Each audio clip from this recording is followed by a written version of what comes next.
Salt Lake City? Not really. I mean, so I live out in Los Angeles now, and there's certainly a few more Australians in Los Angeles. But yeah, I think probably the only Australians that I know of in Utah are Dante Exum and Joe Ingles. So Yeah. yeah, there's not a huge, there's not a huge international population in Salt Lake City. Yeah. So, But there's plenty of but Australians in California. I mean, I don't know what the media's like being over there, but one of our rugby league players is playing, well, just got cut from San Francisco, but was playing for the 49ers, and it was kind of on the sports pages every day here. oh wow, yeah. There's actually there's a kicker for the University of Utah that plays is from Australia as Yeah, right. well. So yeah, for some reason, it seems like the Australians find their way to Utah's sports teams at least. No, Australians just spread out around the world. It's kind of like a virus, like the eucalyptus trees in Los Angeles. I'm sure there's just Australians everywhere. Yeah, you guys are good people, though. Well, thanks so much for having a chat with us today. There will be thanks people for having that me are watching us live, but the majority of people will actually watch this later through YouTube. So we're using Google Hangouts, which is a pretty great tool. So if people are watching live and they want to ask questions, you can just you can use Google Hangouts itself to ask the Q&A through there, or you can actually use Twitter and the hashtag Bloc Club, which is BLOCCULB. And so just to give everyone a bit of context, if you've never seen this before or you're watching through YouTube, Writer's Block is a community of writers, and we give feedback on each other's work, but we also speak to emerging and first-time novelists about their books. And so, today we're really lucky to have a chat to Dan Marshall, who is the author of Home is Burning. And I actually brought this book to school one time. Oh, I forgot that the swear words are very poorly kind of hidden. Yeah, they're it's right on the front of the cover, which was when I originally was thinking of a cover, I was I kind of just wanted like a little stick figure house that had like a flame coming off of it. Right. But yeah, then the people over at Flatiron came up with that idea, and it seemed to sort of encapsulate the tone of the book pretty nicely, and that sort of stuff. And I have one friend who's working on a video, like a data video to see how many swear words per page there are, and right now he's comparing it to other sort of novels throughout time, like Catcher in the Rye or Bukowski's Women or something like that. And so far it's leading. It's we haven't found a book that has more swear words per page than Home is Burning. So, which is kind of crazy. I definitely didn't realize that as I was writing it, that I was sort of swearing so much. Well, it's interesting because I actually, weirdly, my brain switched off to it, in a way. There were times when the words were, quite jarring, especially when you're intentionally, drawing attention to the language. But it kind of became a form of punctuation in some parts. It was just part of the way the family would speak to each other. Yeah, it kind of turned into sort of kind of the voice of kind of our family was. It would almost be jarring if you would go a couple pages without seeing a bad word and whatnot. So. I think I've heard the same thing about film. I couldn't remember if it's a Tarantino film like Pulp Fiction or whether it's Scarface, but there's plenty to go around with those two films. Yeah, and I think you do sort of that. I mean, that's the thing with swearing is you do become pretty desensitized to it, if you will, and so yeah, I'm sure a lot of readers who have trouble with the first couple of chapters, they'll get used to it. They'll get used to all of the swearing, hopefully. Have you ever heard Stephen Fry's podcast? He did one a couple of years ago and talked all about the way words are. He did etymology stuff, but he also talked about the way we use language. You ever heard his podcast before? I haven't actually. No, I'll Yeah, have to check that out. yeah. Well, there's this really interesting one that just reminded me. Then you're talking about sensitivity. He was talking about swear words and the link to resilience as well. So they did this test where they got where they had this big bucket of ice, and they got people to put their hands in it, and they were denying people the ability to swear. Oh, So, okay. so like, you put it into icy cold water, you want to swear because it's so cold, and they figured out that the people that swear more often weren't actually able to hold their hand in there as long, which it's pretty Oh, fascinating. okay. So interesting. So it was like a way that people would deal with pain, to a certain degree. Yeah, totally. And like, is in a sense that the word lost its power. Yeah. I mean, I've worked in schools where where the F word is kind of like a punctuation, or instead of saying like it's Hmm. in some ways it kind of Yeah. becomes. Well, and I think that kind of, going back to like the example of putting your hand in ice. Yeah, I feel like that was part of like our family sense of humor and our sort of way of dealing with all of the pain around us, was to sort of, we were a pretty cussy family going into this, but I think it was certainly heightened during the situation. Everyone was kind of on edge. Everyone was really tired. Like whoever was watching my dad during the course of the night would basically only get a couple hours of sleep, and it was kind of garbage sleep too, because he'd ring his bell to need to go to the bathroom, or the respirator would beep, and so it was, I think we were all just exhausted, and part of our reaction to the situation was to sort of amp up all of the swearing and all of the crude humor, and we're certainly at each other's throats a little bit more.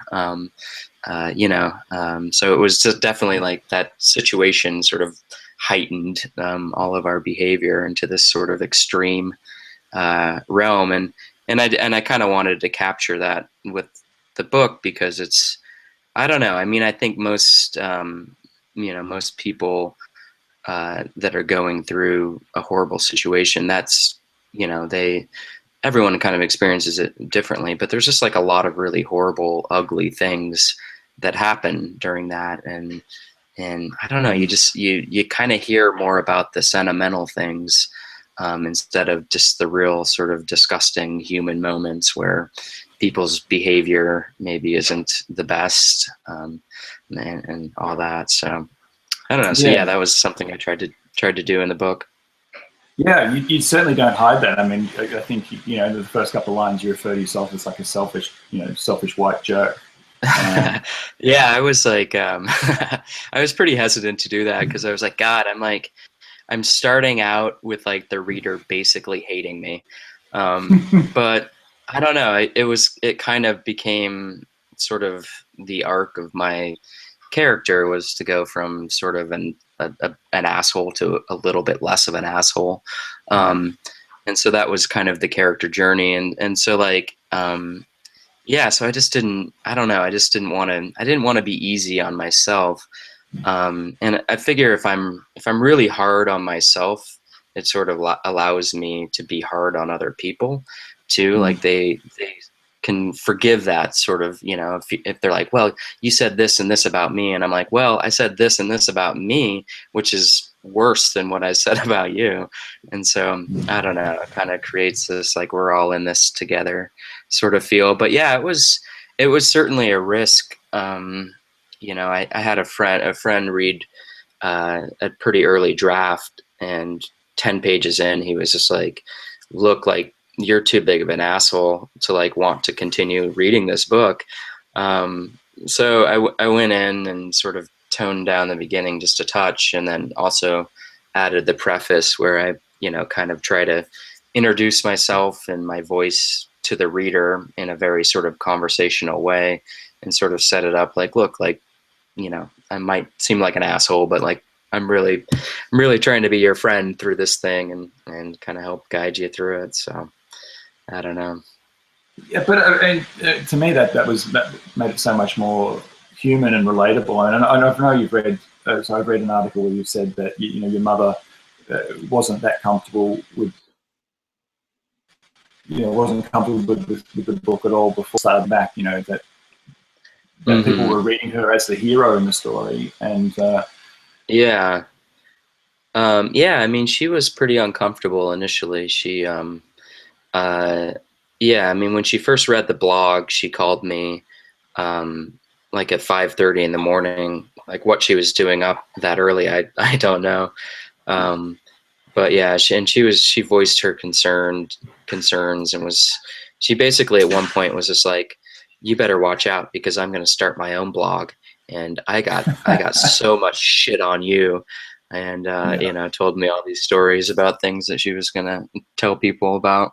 So yeah, it took her a little while to become comfortable, and it's totally understandable. It's my family's been they've been really great sports about this. My brother's a writer too, and he writes some personal essays and stories as well, with me in them, and I'll read them, and it's really hard to read about yourself through someone else's sort of point of view. And yeah, so I mean, honestly, anyone who's in the book, who's upset with me at all, like I totally get it, and I feel kind of bad about it. But on the same hand, like my mom, there were a few things that I took out of the book that my mom was upset about, and a few things I took out of the book that like Chelsea, my little sister, was upset about.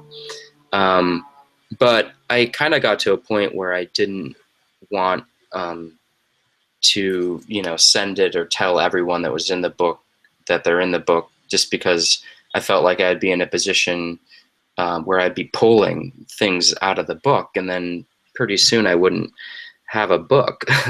And so I don't know. I mean, there's certainly gonna be a few people that kind of permanently hate me, but I don't know. I think that's the price I have to pay for sort of telling a really kind of honest account of something that I went through.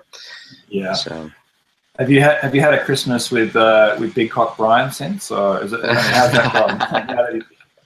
Yeah, him and my sister are getting married in February, actually. So yeah, we're good pals. He was actually one of the few. That was a name change, and he's probably the only person whose name I changed that came to me and was just like, why the fuck did you change my name? Like, this portrays me in pretty good light. Like, well, it sounds good as a name though, right? You put that on a business card or something.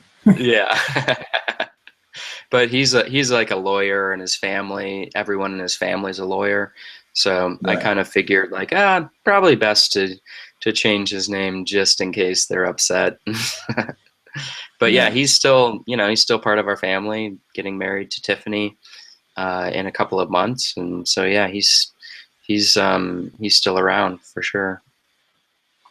I mean, I know you've talked about, I mean, you've written a book about grief, but you must have to relive, a lot of the things over and over in interviews and articles, etc. So I mean, you mentioned before, so I don't want to go over all that stuff necessarily again for you, but I mean, you mentioned before that at the time everything was escalated, and and you're talking, and you speak quite frankly about the night you were drinking as well. But I read, I mean, now that the time has passed, quite a time has passed since this period in your life. I mean, has life kind of slowed down a bit for you, or is like what's? Yeah, I mean, I think I've now built I mean, that was such like a stressful time for me. And I mean, my life is like kind of completely different. I mean, I've been entirely focused on writing and building like a writing career over the last 6 years or so. And so yeah, that's calmed down a lot. Like I gave up drinking last September last year. Just I had I got so drunk I fell on my. Yeah, it does. Yeah, it does. It's like, yeah. I mean, I was kind of just gonna give it up for a couple of months, and then it started feeling really, really good. And I don't know if it's a permanent thing. Like, I think but I think like my days of just getting like, blackout drunk and really using, I mean, I was using alcohol as a sort of antidepressant or sort of a medicine, especially through that. Like, I mean, I'd take care of my dad all day, and then I'd usually crack open a bottle of wine and just kind of sit there and like write about the day at the end. And yeah, I don't know. I mean, it was definitely way excessive, and I learned quite a few, like, sort of, I picked up a lot of bad habits and sort of dealing with grief. And yeah, it wasn't like a healthy or the right way to necessarily deal with it. But I don't know, when you're kind of going through that, you kind of do whatever you can. I mean, like, during that time, I probably gained 25 pounds as well. Just because I wasn't exercising, and I was drinking, and I was just eating like shit. And I don't know, when everything around you is just really sad, if your mom's bald from chemo and your dad's laying in a hospital bed, like, you kind of do whatever you can to find a little bit of joy in life. So I was, eating a lot of fast food because fast food tastes good. And I was drinking a lot because drinking made me happy. But yeah, I mean, it's certainly not, that sort of behavior is not sustainable. I mean, I kind of continued drinking at that level for like another year after. And then I got to a point where, my hangovers were getting really bad. I actually went to a doctor, and, he actually said that I was showing early signs of like liver damage.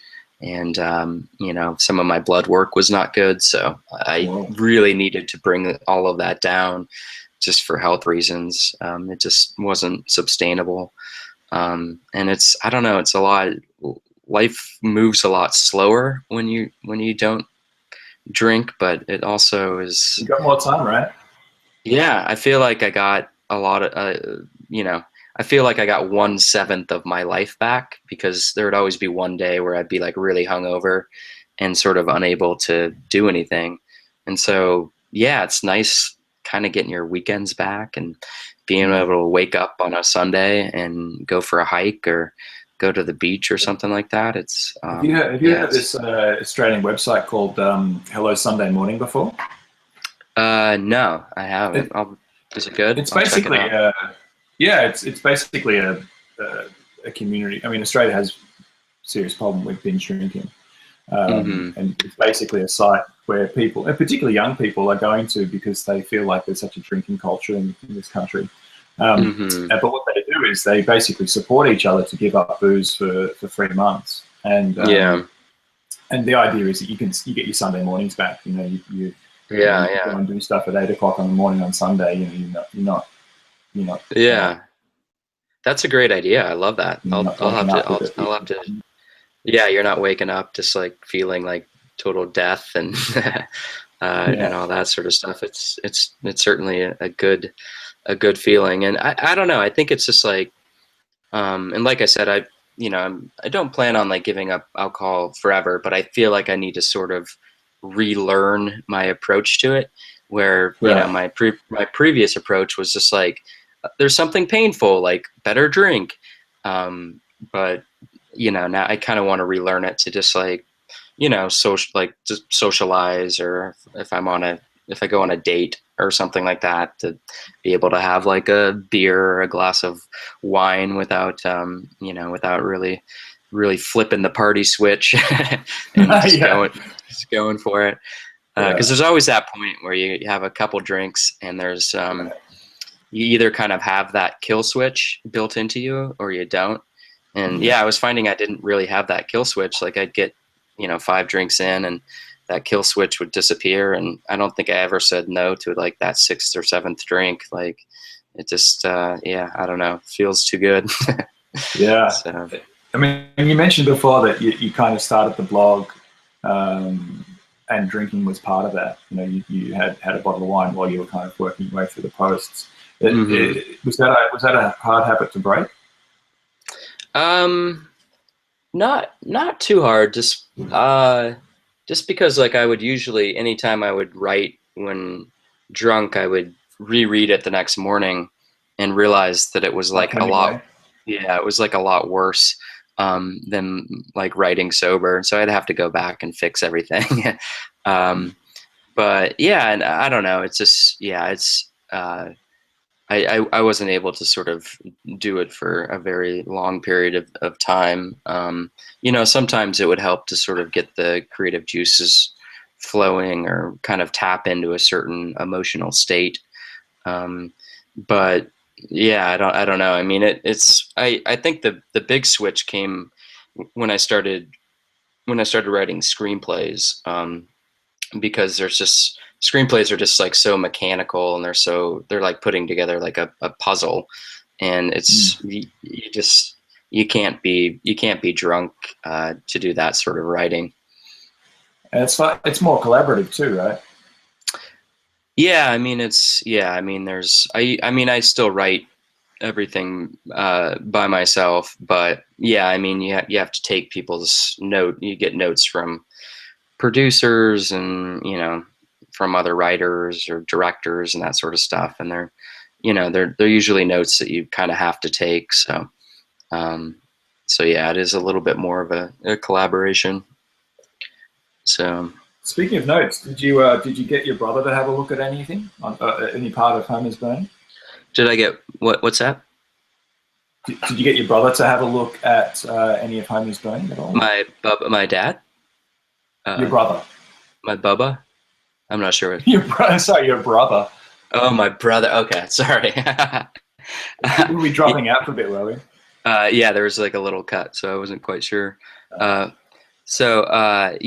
he read like the very first draft. He wasn't able to get through it just because he said it was kind of like too emotional, and he wasn't quite ready to read that. But later drafts, yeah, he was pretty helpful, just in kind of giving some feedback, and then just like sort of remembering things correctly. I mean, I had the advantage of I was writing the blog as everything was happening, so it was something would happen, then I'd usually like blog about it like that night or like a day later or something. So I had the advantage of having everything sort of like writing about it initially when it was really fresh on my brain. But yeah, there were a few things that I like couldn't quite remember exactly, like how a certain event went down or like who said what, that sort of stuff. So he was helpful in sort of in sort of recounting what went on and that sort of stuff. So, and he's kind of always my first reader for anything I write. He's always the first person to take a look at it. So. Yeah, the interview you did with him that was on electric literature was fantastic. What I'm going to do is like share that kind of in the show notes for this. Oh, okay, yeah, awesome. That was fascinating because I mean everyone's going to have their own reaction to the book or relate to it in some way or be alienated by it. But to have your brother, who's also a writer, comment and talk to you about like that hilarious scene where you're reading out. You're telling a story about how your brother talked about your dad's penis. It's like, oh yeah, yeah. That was yeah, one of the readings. I don't know. I was just like kind of up in front of a group of people, and I don't know why I mentioned it, but yeah, I just sort of remembered that we had this just like a 10 or 15 minute discussion about my dad's penis and like the context wasn't anything sexual. It was just like just like, man, like dad really lucked out, like because he had like this beautiful penis and he had to have all of these people handle it, and it would have been really embarrassing if he had some disgusting penis that was like really teeny or just like slanted a certain way or just I don't know, but yeah, he kind of won the penis lottery. So but yeah, it was just funny because it was something that like I think everyone probably that had to deal with my dad's penis probably noticed, but nobody really said anything until my brother and I were just kind of like, yeah, we like kind of never acknowledged like that he had a nice penis. I mean, that's the thing about this book, is that, you know, you can be reading something that's harrowing, like having to, you know, wash your father, and then there's this like moment of levity in there. It's just it, it it was a disarming book like that. I felt like lots of times, you know, I was in Yeah, between. I mean, I yeah, think you need that. yeah. I think it was. I don't know. It's just, you know, I think like the funnier parts make the sad part sadder, and the sad parts make the funnier parts funnier. So I'd kind of like, you know, I tried to really sort of swing back and forth, and you know, kind of have like a sentimental moment, and then have it sort of punctuated with something funny, or vice versa, have something funny and then have it like punctuated, you know, by something horrific. And I mean, that sort of stuff was kind of happening all the time. And it was, you know, there was like a lot of funny things going on during that time, but it was all kind of in the context of this like really sort of sad, you know, tragedy of my dad's illness. So but yeah, it's a tricky sort of balance to get, and earlier drafts probably didn't get that balance quite right. Um, and I mean, it's a very sort of, you know, exact formula. And if you go too far in either way, it totally misbalances the thing, and it can just be horrible. And earlier drafts, I think I was trying a little too hard to be funny. And I think my sense of humor was like a little bit different, you know, 6 years ago than it is now. Like, you know, I mean, I still like fart jokes and all that sort of stuff, but it doesn't have to necessarily be like every single joke. And I don't know. I think it's just, it's a tricky thing when you're trying to be funny. It's really sort of ugly. So yeah, I kind of had to, you know, a lot of rewriting it was cutting out really stupid lines that I probably thought were funny 6 years ago that I just don't think are funny anymore. So I guess that's where the editor comes in and helps you with that. Right? yeah, yeah, the editor was really great in spotting those moments where, or those just lines that were just these attempts at jokes that just like weren't funny. So you were talking before about getting a computer program to figure out how many swear words there were in the book. I read a Guardian interview with you article that said it's also probably the largest scatological references as well. I mean, you've got to kind of it's tough to balance. You know that.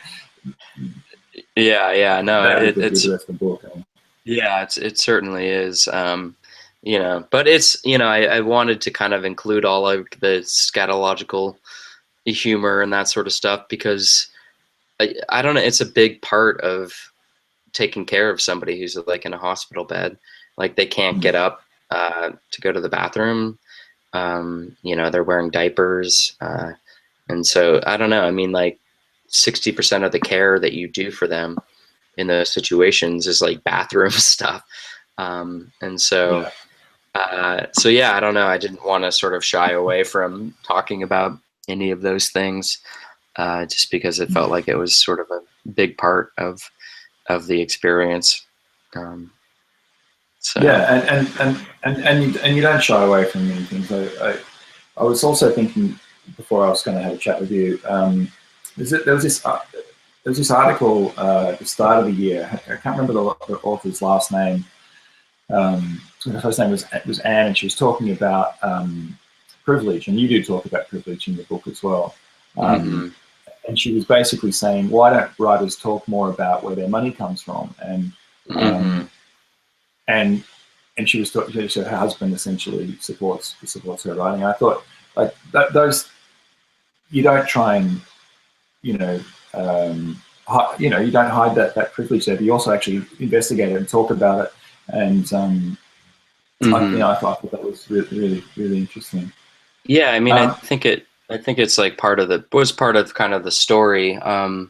You know, I mean, our family, we're not like loaded, but we were like very comfortable. And, you know, the cost of living in Utah is it's very cheap compared to big cities, for example. So you can live pretty well at a pretty reasonable price there. Um, and so, yeah, I mean, it kind of, you know, it kind of gave what it basically, like, you know, my parents spent just about all their money on this Lou Gehrig's fight, but I mean, it was kind of what it allowed us to do. You know, it sort of allowed us, my dad, to go like on a respirator. It allowed him to get like a communication device. It allowed him, basically, it just allowed all of us to have more time with him. Like, we were basically able, by going on the respirator, he extended his life by like 11 months. And so, you know, they kind of, my parents, I feel like they sort of redeemed their fortune at the end of my dad's life, just for like that extra 11 months. And so, and I don't know, I don't think there's a better way to really spend money than to have it allow extra time. And like, part of what I want to do with the book too is, you know, I'm going to donate a portion of the proceeds to ALS research, and try to find some organizations that that really fund families who are in need, and who maybe can't do all of the things that we were like lucky enough to do, that maybe can't afford like a wheelchair accessible van, or they can't afford, you know, have it like nursing care to go on the respirator and that sort of stuff. So, so yeah, I don't know. I mean, we were very fortunate to kind of be able to sort of fight it with all these tools. But it was, I mean, it was kind of startling, because like, it was just like, there's really no stopping Lou Gehrig's disease. And it was just like this kind of wake up call for all of us, that like, you know, like, oh yeah, like, we actually do have to eventually accept that death is going to happen. You know, there's like that fine line between like uh, hope and denial, and we were very, very hopeful for a long time. We are just like, oh, if we throw like a wheelchair at it, if we throw a respirator at it, if we put an elevator in, like, everything will be fine, and like everything will go back to normal. But in reality, we were in denial about the reality of the situation, and the reality of how horrible Lou Gehrig's disease is, and that no matter what, like, no matter what you throw at it, it's not gonna stop. You can maybe slow it down, you can maybe buy a little bit extra time, but ultimately, there's, you know, it's an undefeated disease. Like, nobody has beaten it. So it's a pretty terrifying one, for sure. Yeah, totally. I mean, and throughout the book, you get a sense of how precarious that is. I mean, I read you said somewhere, you know, you get 9 out of 10 things right, but you know, that one thing kind of sets you back. And Yeah.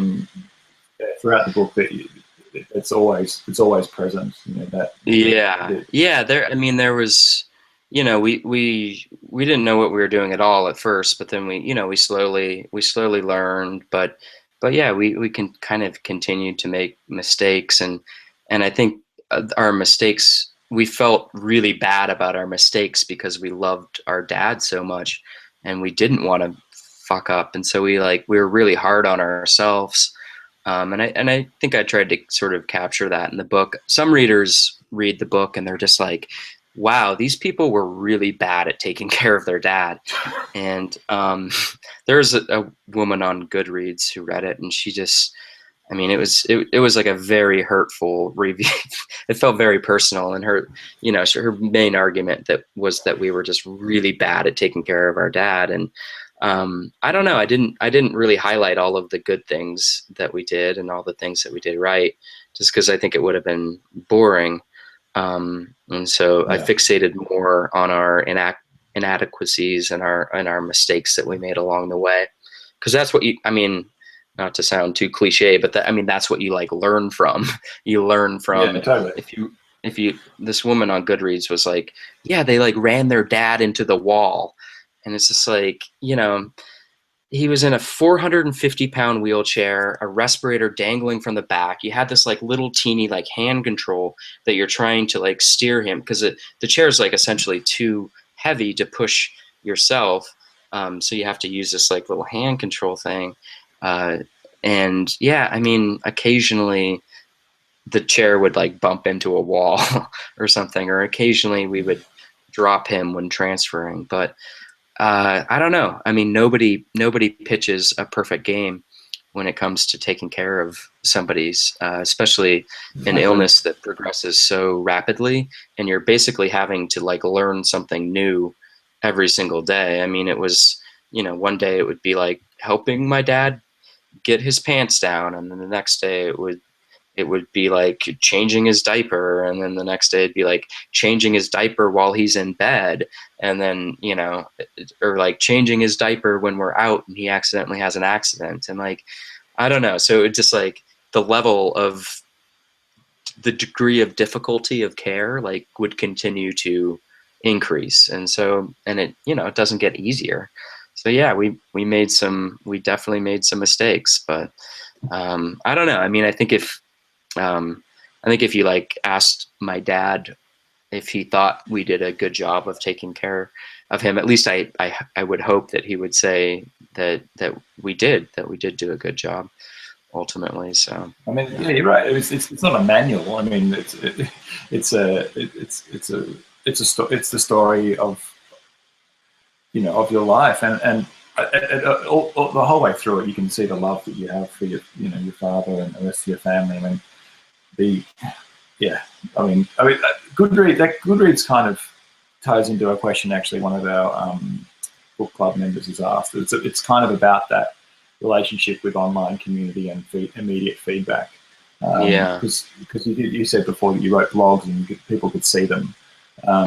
Like, I guess the question that they've asked is, like, as a writer, what's immediate feedback like on a story, on something as raw as what you're writing Yeah, about? I mean, it's interesting because it is such like a personal story, and I feel like in many ways I had like my diary published, and you know, I reveal a lot about myself and about my family members and that sort of stuff. So so yeah, sometimes it is a little hard to read some of those reviews because it is a personal book. So I do feel like the comments are like they're more about me than about the book in many ways, and so. But you know, you try to separate from that, and you just have to sort of thicken your skin and just, you know, just realize like not everyone's gonna connect with the material like you want them to, and you know, sometimes people aren't gonna, you know, my sense of humor is it's crude, and it's a very self-deprecating sense of humor, and I'm making fun of myself, but also like my whole family. And if you just don't get that sense of humor, like you're just not going to get the book. And so, you know, I totally understand. I totally understand like where people are coming from. And, you know, I guess if you put something out here like this, like you just have to be okay with like that feedback. But yeah, it is a lesson in sort of thickening the skin. Like after that Goodreads, for example, I kind of swore off Goodreads. I was like, you know what? I don't think it's doing me any favors to go on this site. Because it's crazy, because like, you know, I'll read, you know, kind of going back to like the nine things out of 10 that we did right, but focusing on the one, like, you know, I'll read 9 positive things about the book and then like 1 negative, but I'll somehow like really focus on that negative. And I think it's because one of my friends I was talking to, who's a writer as well, she basically said like, I think that's just because it's like confirming your insecurities. You know, like if somebody is like taking some jab at you, it's just like, you know, it's kind of confirming some of your insecurities or your worries about the material or about yourself. So yeah, but it is tricky. There's certainly certainly a few times where I kind of want to like respond or try to defend myself. But I don't know. I guess, you know, I guess I don't want to really get into some discussion. Or there's a joke on the American Office where I think it's Pam, and she's talking about Al Qaeda or something, like a terrorist group, and she's basically just like, I really feel like they would like Al Qaeda would like me if they got to know me, and and sometimes I feel that way about like commenters. I'm just like, God, I think if they got to know me like in person, like I think they would like me, or I hope they would like me. So, but yeah, it's definitely been hard, and in some regards, to take some of the criticism, but it's just part of it. So it's, yeah. Has it been nice to write about something that's not as personal?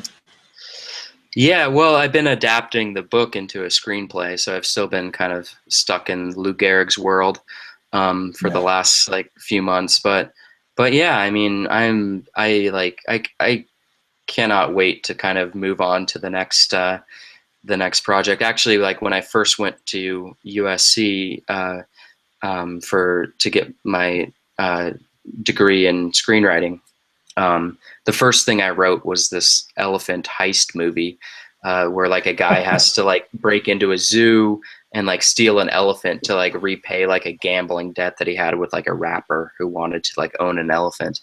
And it was like, it was such a stupid and horrible screenplay, and I'll never share it with anyone. But I think I wrote it because God, what was the elephant's name? I think I called him Trunk or Trunkus or something like that. Right. But yeah, it was this moment where I realized like I wrote that because it was the exact opposite of writing about like my dad slowly dying. And I felt like I needed to write something that was just like kind of fun, had nothing to do with death, nothing to do with Lou Gehrig's disease, nothing to do with cancer. So yeah, and kind of similarly where I've been, you know, last year I did a few more rewrites on the book, and then I've had the screenplay to work on. So yeah, I'm like pretty excited to write something new. Have you got any ideas? Like, do you know what you're going to try and work on? Is it like another book or a screenplay? Yeah, I have a couple screenplays that are going right now that are kind of at different levels. I have one that's called "Fuck Me, I'm Paralyzed," and it's about a friend helping his friend who's in a wheelchair try to get laid for the first time. So it's kind of like a sex comedy, but like in a wheelchair. So I mean, so it's still like caked in a little bit of sadness and a little bit of tragedy, but you know, kind of, you know, I think that's what the stuff I like writing is just like, you know, these things that have a little bit of heart or a little bit of truth to them, and then you can kind of cake a lot of swearing and a lot of blowjob jokes and stuff like that sort of around it. And that's kind of what I did with Home is Burning as well. And then I have another script called YOLO Forever. It's about a guy who, when he was 25 years old, drank from a fountain of youth, and now he's 527 years old, and he's had to watch everyone in his life that he cared about die, and he's basically just like given up on life, but he's stuck living. And so he meets a cancer patient who has like a month to live, and they make a pact that she'll find a way to reverse this curse if he takes her to the fountain of youth so she can drink from it and continue to live. So it's sort of a road trip movie. And again, there's like some cancer in that, and a character who wants to kill himself. So there's like a little bit of darkness and sadness in everything. Yeah, in everything that I write. But I don't know. I think that's what can kind of give it a little bit of heart, hopefully. So, I've watched those films. I mean, are you pitching those, or are you just their ideas, or? Yeah, I've written both of those, and yeah, I've sold options on them, and so they're kind of at different stages of.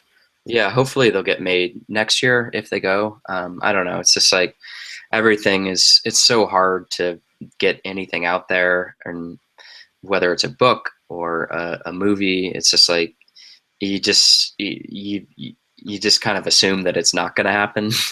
And so you can kind of be excited when it actually does happen. So, I mean, that was what was so crazy with Home is Burning, is that, I mean, you know, I went through all of this with my family like 8 years ago, basically, and started writing about it like 7.5 years ago. So, I mean, the project has been around for a really long time. And there were definitely moments where I'd given up on it, or was just like, you know what, fuck it. Like, oh, this will just be my little personal thing.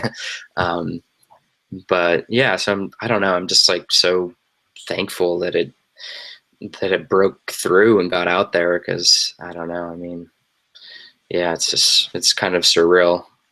So I mean, so am I, and so is the Writers Block Club. I mean, we love this book, and I mean, I think I might wrap it up there, Dan, just because I've got to head off actually. But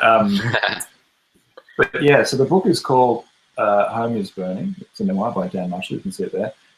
In Australia, it's out through Hachette. Who's it out through in the States?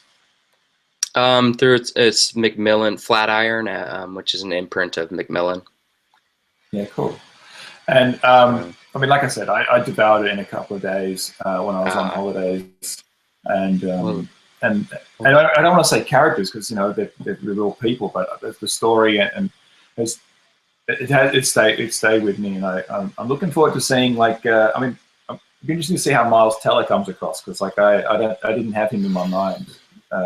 Yeah, I am too. Like, it should be interesting to. I mean, he's so talented, and yeah, I mean, getting him attached is pretty surreal as well. So I think he'll do a great job, and I definitely, like, in the screenplay version, you know, I cut out all of the fat jokes and stuff like that, because it's like, you know, he's not fat, he's a skinny guy. So yeah. So yeah, it's pretty exciting, and it'll be pretty surreal to, you know, if the movie gets made and all that, to sort of see it, like, in, yeah, I don't know, just watch this version of my life on the big screen will just be unreal, just really kind of crazy. So, well, I hope it does get made. I mean, I'll be lining up if it gets a distribution in Australia. well, but well, Dan, thanks, man. Thanks so much. Yeah. Thank you so much for your time, and I hope the Utah Jazz make the playoffs, man. Yeah, it's looking pretty good. I really wish they had Exum. He really looked good last year, and it was a big blow to lose him. So, but yeah, I mean, I hope I think they can scratch into the 7th or 8th spot in the West. So I don't know. I have the NBA League Pass, so it's so pathetic, but I watch just about every game. Just about every game, every Jazz game. But yeah, man, thanks so much for taking the time, and thanks for all your kind words about the book, and like, really means a lot to me. So thank you. It's our pleasure. Thanks, Dan. Yep. All right. Take care.